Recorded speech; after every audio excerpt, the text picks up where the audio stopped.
No, I've been listening and engaging to a lesser degree some of my brothers and sisters as in this whole election thing, and just listening further reinforces why we as black people continue to be the most ignored, the most overlooked, and the most politically taken for granted group of people in the country, because we are and continue to be the most politically ignorant group of people on the planet. And I'm going to explain why here very quickly.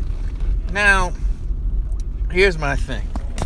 If you're going to vote for candidate X because of reasons X, Y, and Z, and they actually, you've thought it out, you've actually researched, you've put some time into it, that's all well and good. I'm not here to tell you who to vote for, but more or less, if you're voting for people for these pie in the sky, nebulous sounding things that I keep hearing, then I'm going to tell you, you're going to be disappointed, you're going to get taken advantage of.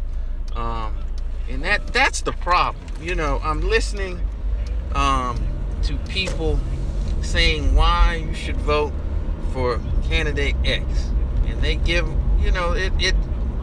they talk a lot and they don't really say anything, which goes to show one of the reasons why over the past 8 years, one of the reasons that black people have largely been ignored, because the communities that got something done and from this administration, they came to the table with these two things, with money and with an agenda.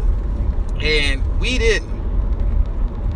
We thought that because he was a little darker than other selected occupants rather, of 1600 Pennsylvania Avenue, that somehow inherently he was going to do something for the black community. And as you can see, that has not happened. And though I'm glad to see some people finally waking up, it's 8 years too late. But that's neither here nor there.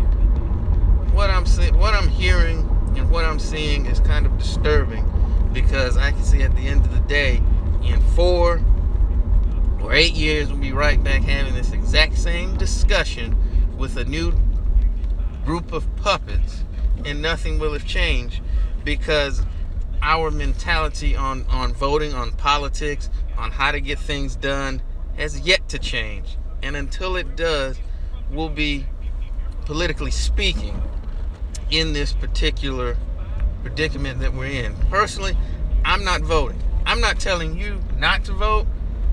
I'll say this: if you don't have, for me, none of them, I don't agree with any of them on enough things, or most things, to actually justify me throwing my support behind them.